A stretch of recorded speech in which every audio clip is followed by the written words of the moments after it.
بسم اللہ الرحمن الرحیم۔ السلام علیکم۔ میں چھت پر کھڑی بازار کی طرف دیکھ رہی تھی جہاں ہر طرف رونق تھی۔ لوگ خوشی خوشی عید کی تیاری میں مصروف تھے، ہاتھوں میں چمچماتے شاپنگ بیگس۔ میں نے ایک چھوٹے سے بچے کو دیکھا جو اپنی ماں کے ہاتھوں میں جھول رہا تھا اور ضد کر رہا تھا کہ اسے وہی نیلی شیروانی چاہیے۔ ماں نے ہنستے ہوئے فوراً اس کے لیے خرید لی۔ میری نظریں اس بچے پر جم گئی۔ کاش میری ماں بھی ہوتی، کاش کوئی ہوتا جو میری پسند پوچھتا، میرے لیے بھی کچھ خریدتا۔ میں ماروخ ہوں، ایک یتیم لڑکی جس کی قسمت ہمیشہ کسی اور کے ہاتھوں میں رہی۔ میری حسرت بھری آنکھوں میں ہلکی سی نمی تیرنے لگی، مگر میں نے جلدی سے پلکیں جھپکائیں۔ میں جانتی تھی کہ میری خواہشوں کا کوئی مول نہیں تھا۔ نیچے صحن میں چچی کی آواز گونج رہی تھی۔ وہ حسب معمول امیر گھرانوں سے آنے والے مہمانوں کے ساتھ خوش اخلاقی سے بات کر رہی تھی۔ آج پھر وہ آئے تھے، چچی کے خاص مہمان جو راشن، کپڑے اور زکوٰۃ کے پیسے دے کر جا رہے تھے۔ چچی کی ہنسی، ان کی چمکدار آنکھیں، ان کے نرم الفاظ، سب بس ایک دکھاوا تھا۔ میں جانتی تھی کہ ان میں سے آدھی رقم چچی کی الماری میں بند ہو جائے گی اور جو کپڑے غریبوں کے نام پر آئے تھے وہ نوال کے لیے رکھ دیے جائیں گے، اور میرے لیے میرے حصے میں ہمیشہ کی طرح کچھ نہیں آئے گا۔ ماروخ، نیچے آؤ۔ چچی کی سخت آواز مجھے حقیقت میں کھینچ لائی۔ میں جلدی سے سیڑھیاں اتر کر نیچے آئی۔ سامنے ٹیبل پر خوبصورت نئے کپڑے رکھے تھے جو مہمان دے کر گئے تھے۔ میری نظر بے اختیار ان پر جم گئی۔ کتنے خوبصورت تھے، میں نے زندگی میں کبھی ایسے کپڑے نہیں پہنے تھے۔ چچی، کیا ان میں سے ایک جوڑا مجھے بھی مل سکتا ہے؟ میں نے ہمت کر کے پوچھا۔ چچی کی ہنسی فوراً تھم گئی، ان کے چہرے پر جیسے شرمندگی اور غصے کا طوفان امٹ آیا ہو۔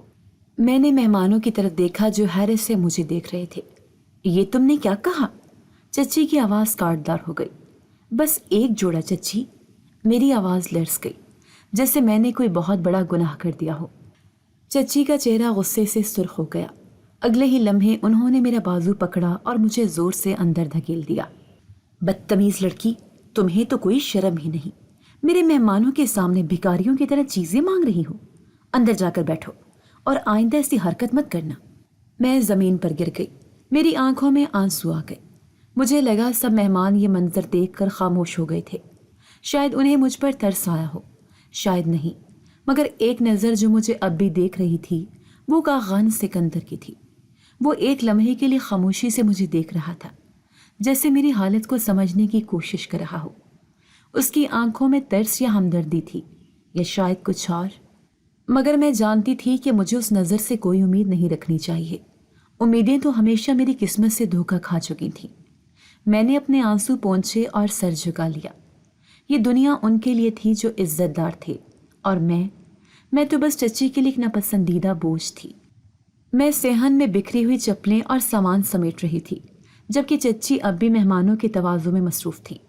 ان کے چہرے پر وہی مصنوعی مسکراہٹ تھی جو ہمیشہ امیر مہمانوں کے لیے مخصوص ہوتی تھی۔ میں نے ایک نظر دروازے کی طرف ڈالی جہاں مہمان ایک ایک کر کے رخصت ہو رہے تھے۔ میری نظریں کاغان سکندر پر جا رکی، جو جاتے جاتے ایک لمحے کو رکا اور ایک بار پھر میری طرف دیکھا۔ وہی نظر جو نہ تو ترس کی تھی اور نہ ہی ہمدردی کی، جیسے وہ مجھے سمجھنے کی کوشش کر رہا ہو۔ یہ کون ہے؟ میں نے خود سے سوال کیا۔ وہ لمبا قد، مضبوط جسم، گہری سوچتی ہوئی آنکھیں، وہ کوئی عام شخص نہیں لگتا تھا۔ اس کے چہرے پر ایک پرکشش اعتماد تھا، جیسے وہ ہر چیز کو جانچنے کی صلاحیت رکھتا ہو۔ کچھ لمحے کے لیے ہماری نظریں ملی، پھر میں نے فوراً سر جھکا لیا اور دوبارہ کام میں مصروف ہو گئی۔ مگر مجھے اندازہ نہیں تھا کہ اس ایک نظر نے میری قسمت بدلنے کا فیصلہ کر لیا تھا۔ رات کے وقت جب میں اپنے چھوٹے سے کمرے میں چپ چاپ لیٹی ہوئی تھی تو مجھے باہر صحن میں چچی اور نوال کی سرگوشیوں کی آوازیں آئیں۔ یہ کیا کہہ رہی ہو؟ چچی کی آواز میں حیرت اور غصے کا امتزاج تھا۔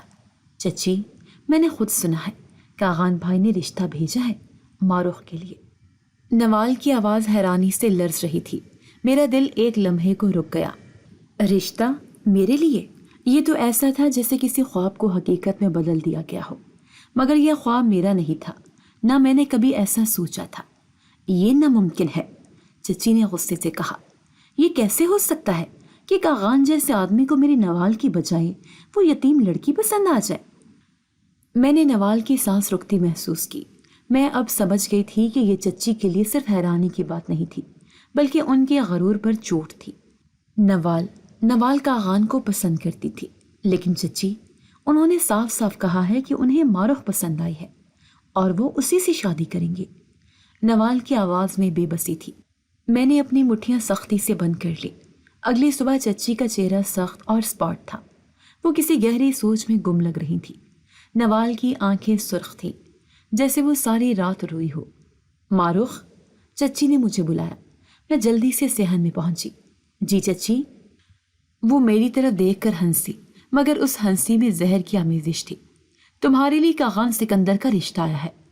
حیرت کی بات ہے، مگر میں نے فیصلہ کر لیا ہے۔ کیا؟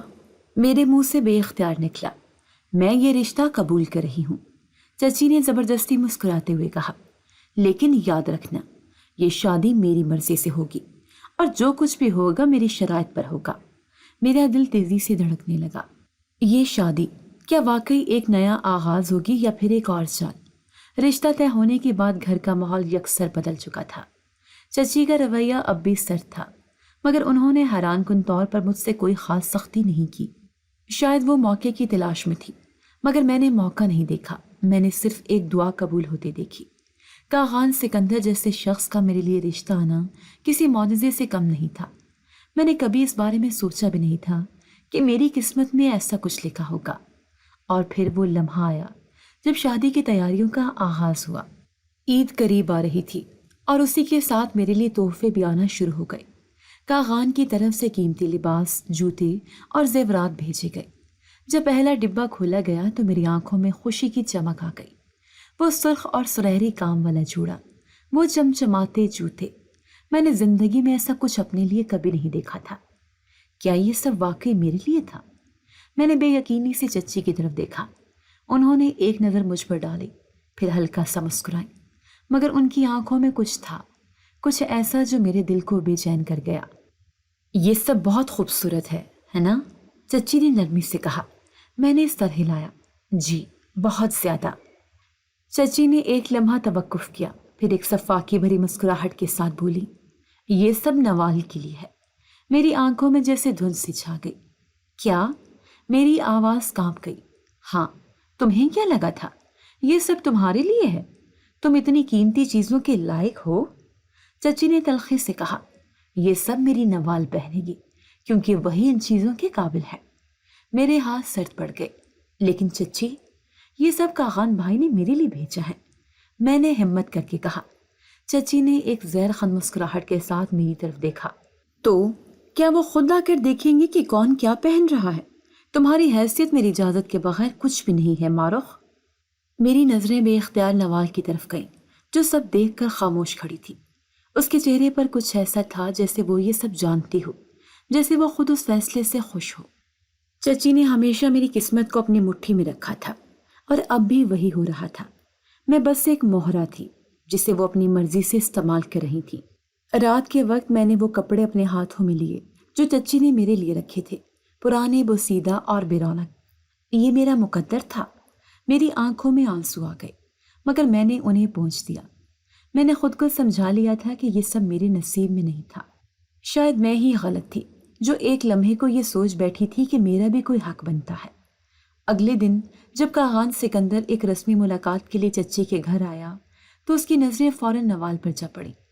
نوال نے وہی مہنگا جوڑا پہنا ہوا تھا جو کاغان نے میرے لیے بھیجا تھا۔ یہ وہی لباس ہے جو میں نے ماروخ کے لیے بھیجا تھا نا؟ کاغان نے قدرے حیرانی سے کہا۔ چچی نے فوراً نرمی سے جواب دیا، بیٹا، اصل میں ماروخ نے کہا تھا کہ اسے یہ کپڑے پسند نہیں، وہ سادہ چیزیں پہننا چاہتی ہے۔ میرے اندر جیسے کوئی دھماکہ ہو گیا۔ کیا؟ کاغان نے حیرت سے میری طرف دیکھا۔ یہ سچ ہے ماروخ؟ میں نے ایک لمحے کو اپنی زبان کھولنی چاہی، مگر چچی کی تیز نظروں نے مجھے روک دیا۔ میں جانتی تھی کہ اگر میں نے کچھ کہا تو اس کے بھیانک نتائج نکل سکتے تھے۔ جی، میں نے سر جھکا کر آہستہ سے کہا، میں نے خود منع کیا تھا۔ کاغان کی پیشانی پر شکن آ گئی۔ مگر کیوں؟ میں نے خاص طور پر تمہارے لیے بھیجا تھا۔ چچی فوراً درمیان میں بول پڑی، بیٹا، تمہیں پتا ہے نا، ماروخ شروع سے ہی ایسی ہے، اسے سادگی پسند ہے۔ نوال کو یہ جوڑا زیادہ اچھا لگا تو میں نے سوچا کہ اگر معروف کو دلچسپی نہیں تو کیوں نہ یہ نوال پہن لے۔ میں نے فوراً سر ہلا کر چچی کی بات کی تائید کر دی۔ کاغان مجھے گھور کر دیکھنے لگا، شاید اسے میری خاموشی میں کچھ مشکوک لگا تھا۔ کاغان نے گہری سانس لی اور دھیرے سے کہا، ٹھیک ہے، اگر تم یہی چاہتی ہو، مگر مجھے عجیب لگا۔ مجھے لگا تھا کہ تم خوش ہوگی۔ کاغان زیادہ دیر نہیں رکا اور چلا گیا، مگر جاتے جاتے اس کی نظروں میں ایک الجھن تھی۔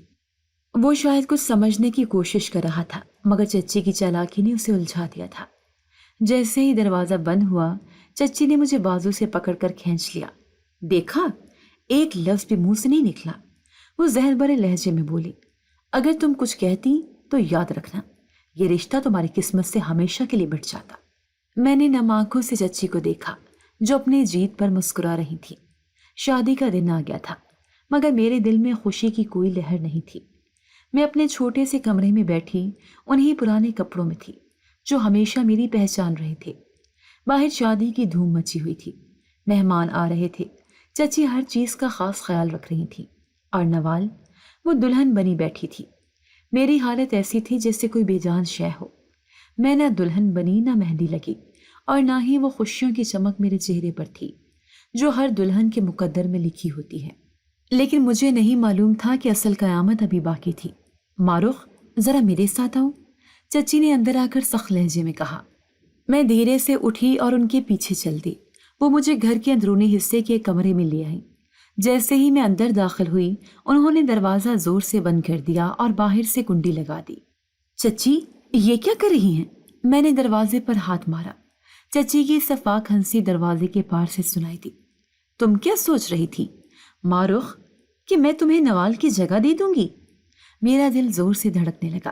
چچی، دروازہ کھولیں، یہ کیا کر رہی ہیں؟ میں بس وہی کر رہی ہوں جو تمہاری ماں نے میرے ساتھ کیا تھا۔ چچی کی آواز زہر میں بجھی ہوئی تھی، جیسے میری محبت کو کسی اور نے چھین لیا تھا۔ میں بھی تم سے تمہاری خوشی چھین رہی ہوں۔ باہر اچانک شور مچ گیا۔ چچی نے چیخ کر کہا، مارو گھر سے بھاگ گئی ہے۔ پورے گھر میں ایک ہنگامہ برپا ہو گیا۔ مہمان حیران تھے۔ کاغان کا چہرہ غصے اور حیرت میں ڈوبا ہوا تھا۔ یہ کیسے ممکن ہے؟ کاغان کی آواز سخت تھی۔ چچی نے دکھاوا کرتے ہوئے کہا، بیٹا، ہمیں بھی یقین نہیں آ رہا، مگر صبح سے وہ کمرے میں نہیں تھی، ہم نے ہر جگہ دیکھ لیا۔ یہ جھوٹ ہے۔ کاغان کی آنکھوں میں بے یقینی تھی۔ معروف ایسا نہیں کر سکتی۔ تمہیں کیا لگتا ہے بیٹا؟ ایک یتیم لڑکی کو ایسی بڑی زندگی مل رہی تھی، اس کے سر پر عزت کی چادر ڈالی جا رہی تھی، اسے آزادی کا احساس ہوا ہوگا، وہ شاید اپنی مرضی سے جینا چاہتی تھی۔ چچی نے اپنا جھوٹ پکا کرنے کے لیے آنسو تک بہا دیے۔ کاغان کی سیاسی ساکھ داؤ پر لگی تھی۔ مہمان حیرت اور شرمگوئیوں میں مصروف تھے۔ اگر دلہن بھاگ گئی تھی تو اس کی سیاسی عزت خاک میں مل سکتی تھی۔ چچی نے موقع دیکھ کر وار کیا، بیٹا، نوال سے شادی کر لو، خاندان کی عزت بچ جائے گی۔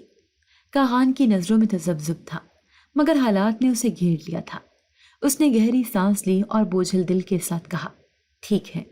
میں اندر بیٹھی دروازہ توڑنے کی کوشش کر رہی تھی، مگر میری آواز کوئی نہیں سن رہا تھا۔ باہر باراتی خوشی میں ڈوب چکے تھے اور نوال دلہن بن چکی تھی۔ میری قسمت میرے ہاتھ سے چھین لی گئی تھی۔ چچی جیت چکی تھی اور میں ایک بار پھر محرومی کا شکار ہو گئی تھی۔ جب دروازہ کھلا تو میں نے امید سے اوپر دیکھا، مگر وہاں کوئی مسیحا نہیں تھا، صرف چچی کھڑی تھی، چہرے پر صفاق مسکراہٹ لیے۔ دیکھا، میں نے کہا تھا نا، تمہیں کچھ نہیں ملے گا، وہ زہر بھرے لہجے میں بولی۔ میری آنکھیں ابھی بھی آنسوں سے تر تھیں۔ میں نے سوجی ہوئی آنکھوں سے ان کی طرف دیکھا، مگر میری زبان جیسے بولنے کی طاقت کھو چکی تھی۔ چچی اندر داخل ہوئیں اور میرے قریب بیٹھ کر آہستہ سے بولی، تم نے کیا سوچا تھا معروف، کہ تم میرے گھر کی ملکہ بن جاؤ گی، کہ میری بیٹی کا نصیب تمہارے ہاتھ میں آ جائے گا؟ وہ ہنسی، ایسی ہنسی جو میری روح تک کو چیر گئی۔ میں نے بمشکل لب کھولے۔ چچی، آپ نے میرے ساتھ یہ سب کیوں کیا؟ انہوں نے مجھے سخت نظروں سے گھورا۔ کیونکہ تمہاری ماں نے میرے ساتھ یہی کیا تھا۔ تمہیں کیا لگا کہ میں تمہیں خوش دیکھ سکتی ہوں؟ تم جو ایک یتیم ہو، تم میرے برابر کیسے آ سکتی ہو؟ میرا دل جیسے مٹھی میں جکڑ لیا گیا۔ میں نے نظریں جھکا لی۔ چچی، کم از کم مجھے عزت تو دے دیتی، میں نے آپ کا کیا بگاڑا تھا؟ میری آواز شکست خوردہ تھی۔ چچی کھڑی ہو کر طنزیہ لہجے میں بولی، تمہاری موجودگی ہی میرے لیے سب سے بڑا بگاڑ تھی، اور اب دیکھو میں نے تمہیں وہاں پہنچا دیا جہاں تم ہمیشہ سے تھی، اندھیرے میں۔ وہ دروازہ زور سے بند کر کے چلی گئی اور میں وہیں بے حس و حرکت پڑی رہ گئی۔ میرے ذہن میں چچی کی وہ باتیں گونجنے لگی۔ ایک روز غصے میں انہوں نے مجھ سے اپنی اتنی شدید نفرت کی وجہ بتاتے ہوئے کہا کہ تمہارے باپ سے میں محبت کرتی تھی، مگر اس نے مجھے کبھی پیار کے نگاہ سے نہیں دیکھا، اور تمہاری ماں سے محبت کی شادی کر لی۔ وہ میری خالہ کا بیٹا تھا، مگر پھر بھی اس نے مجھے نظر انداز کیا اور میری شادی اسی کے بھائی کے گھر کر دی گئی۔ میں نے اپنی آنکھوں کے سامنے تمہاری ماں باپ کی محبت کو پروان چڑھتے دیکھا۔ اب ان کی موت کے بعد ہی تو مجھے موقع ملا ہے کہ میں اپنے دکھوں کا بدلہ لے سکوں۔ وہ انتقام کی آگ میں جل رہی تھی اور مجھے بھی اسی بھٹی میں جھونکا ہوا تھا۔ یہ سب سوچ کر میری آنکھوں سے زاروں کے تار آنسو بہنے لگے۔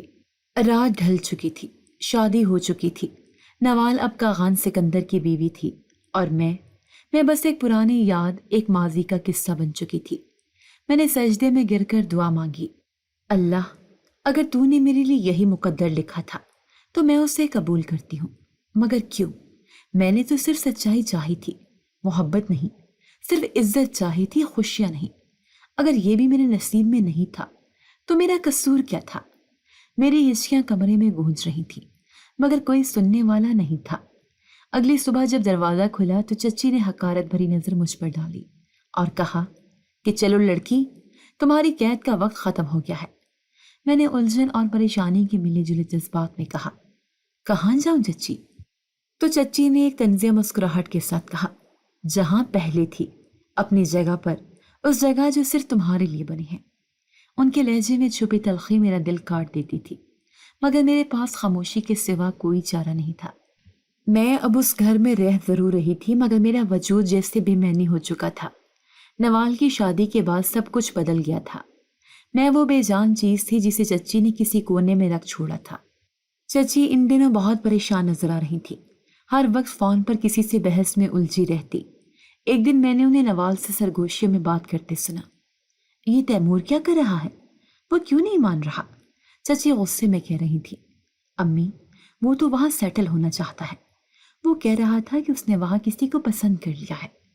نوال نے آہستہ سے کہا۔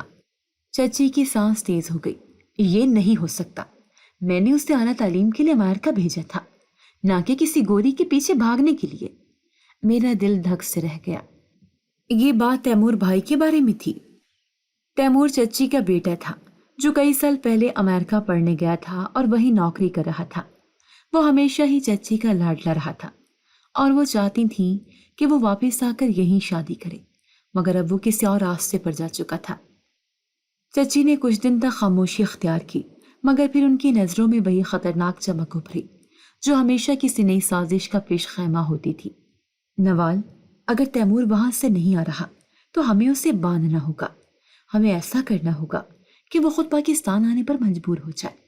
چچی کی آنکھوں میں خطرناک فیصلہ جھلک رہا تھا۔ کیسے؟ نوال نے الجھن سے پوچھا۔ چچی نے مسکراتے ہوئے میری طرف دیکھا۔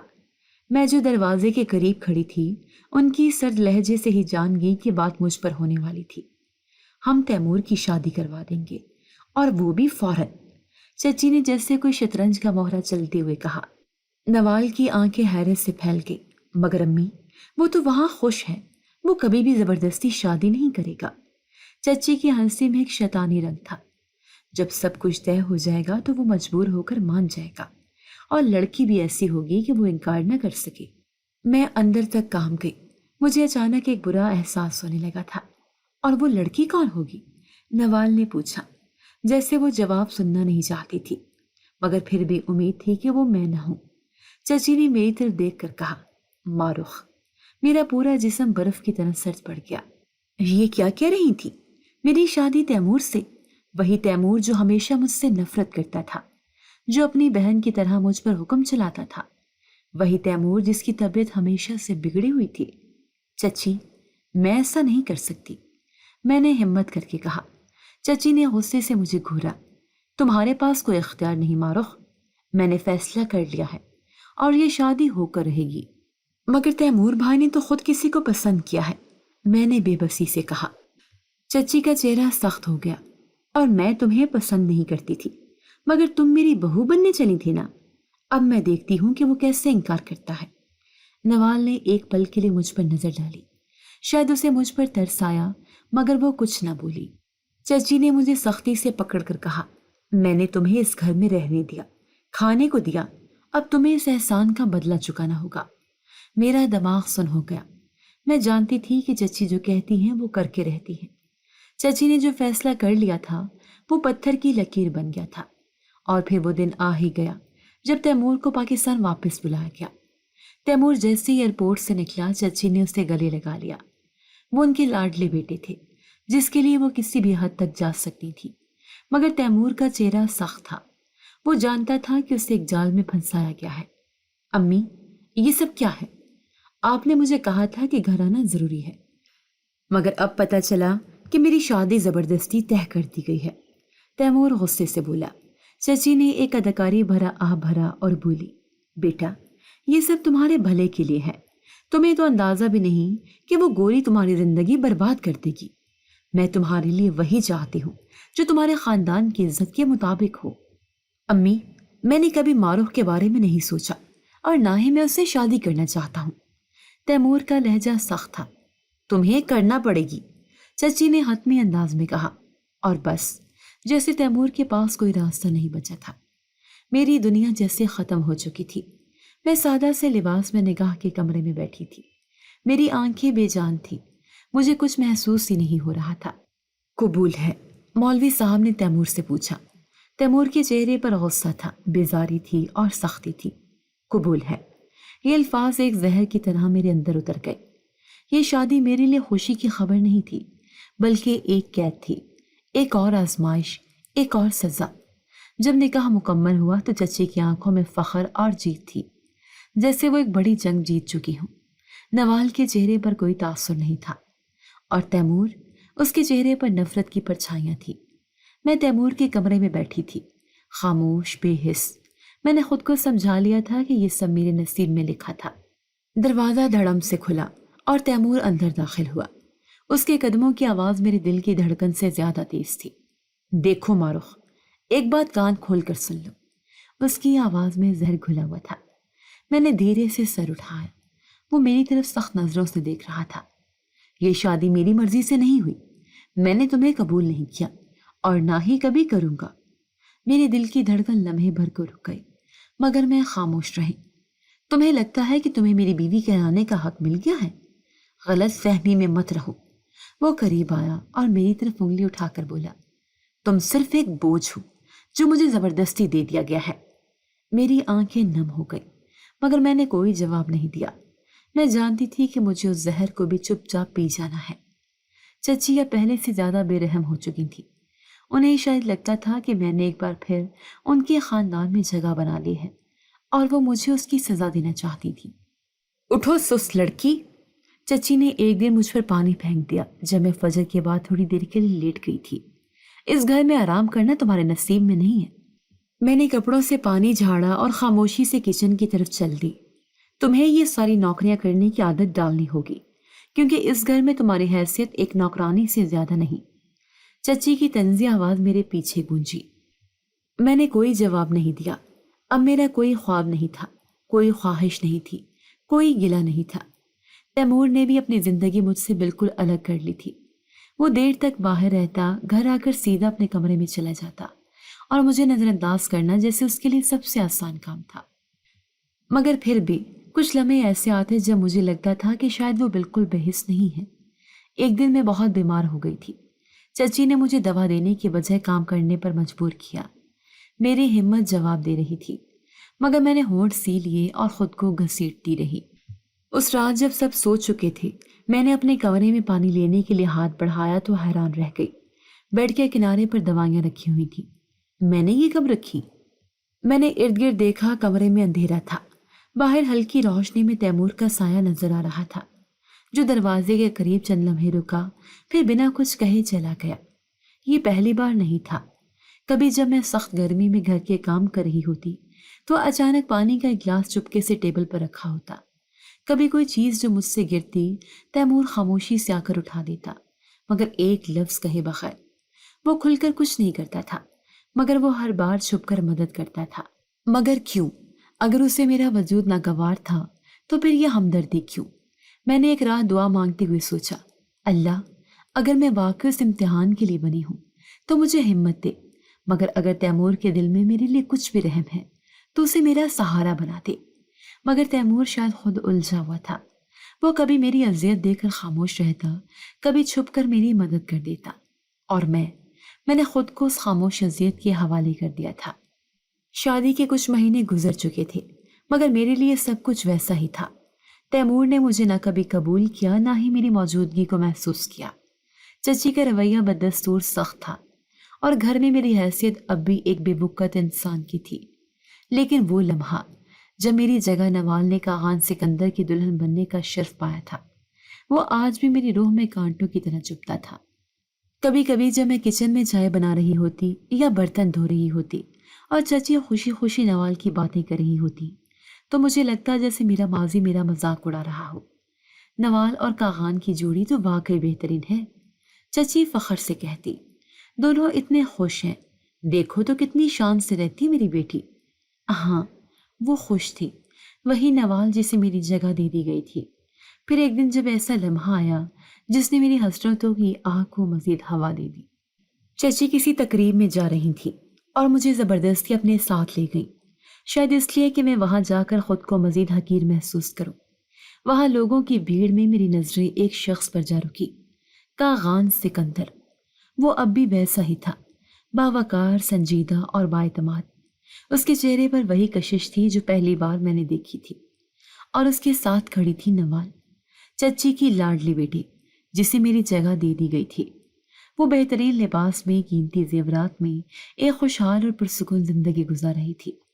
اس کے چہرے پر سکون تھا، جیسے اس نے کبھی کوئی تکلیف نہ دیکھی ہو، جیسے دنیا کی ہر خوشی اس کے قدموں میں بچھا دی گئی ہو۔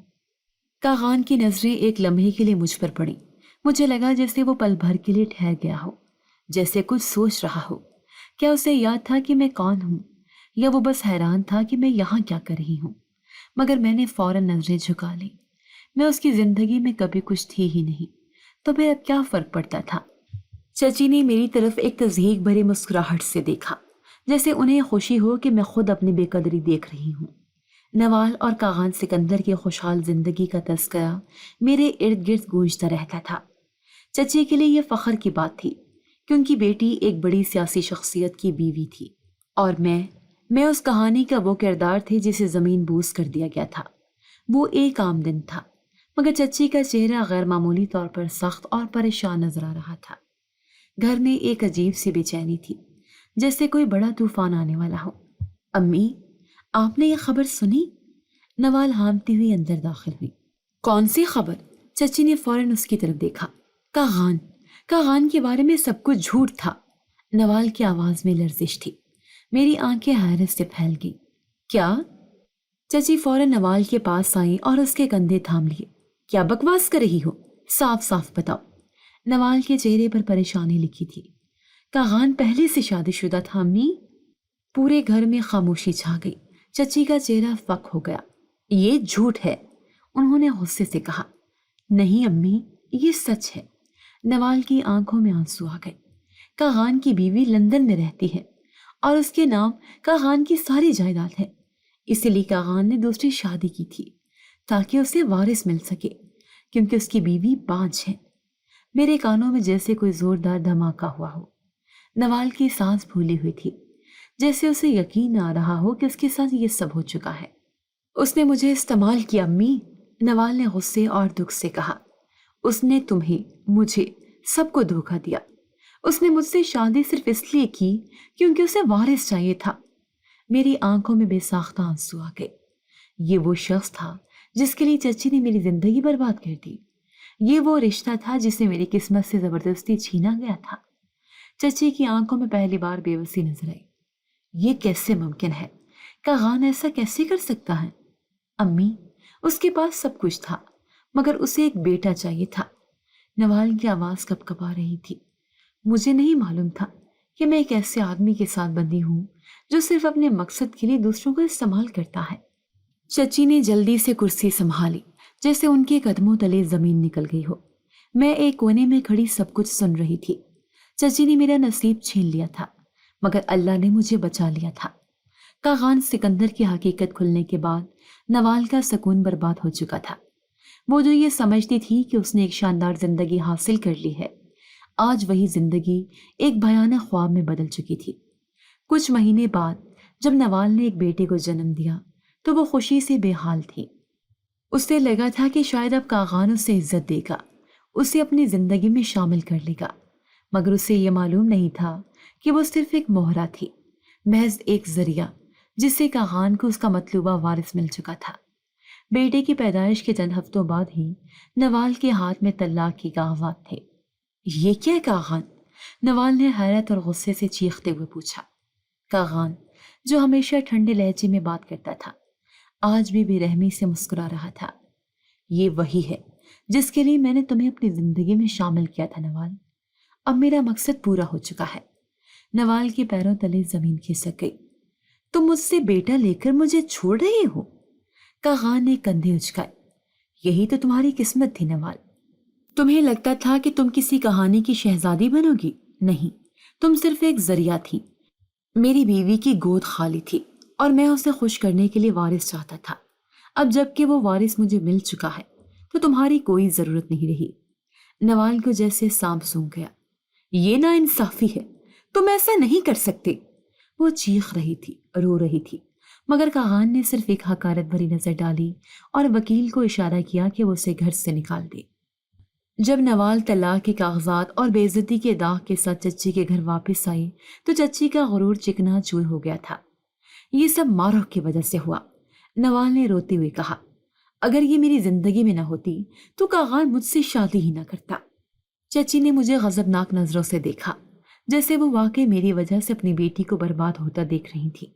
یہ سب تمہاری نحوست ہے ماروح، چچی غرائی۔ تم نے جو بددعا دی ہوگی اسی کا اثر ہوا ہے۔ میں نے ایک تلخ مسکراہٹ کے ساتھ انہیں دیکھا۔ چچی، میں نے کوئی بددعا نہیں دی، یہ تو بس انصاف ہوا ہے۔ چچی نے مجھے طیش میں آ کر تھپڑ مارنے کے لیے ہاتھ اٹھایا، مگر تیمور نے فوراً درمیان میں آ کر ان کا ہاتھ پکڑ لیا۔ ماروح کا کوئی قصور نہیں امی، تیمور کی آواز میں پہلی بار سختی تھی۔ یہ سب تمہاری لالچ کا نتیجہ ہے، تم نے اپنی بیٹی کا نصیب خود برباد کیا ہے۔ چچی کی آنکھوں میں آنسو آ گئے، مگر وہ کچھ نہ کہہ سکی۔ نوال اب بھی اپنی بربادی کا ذمہ دار مجھے سمجھتی تھی، اس کا بس چلتا تو وہ مجھے اپنی تکلیف کے برابر کا درد دے دیتی۔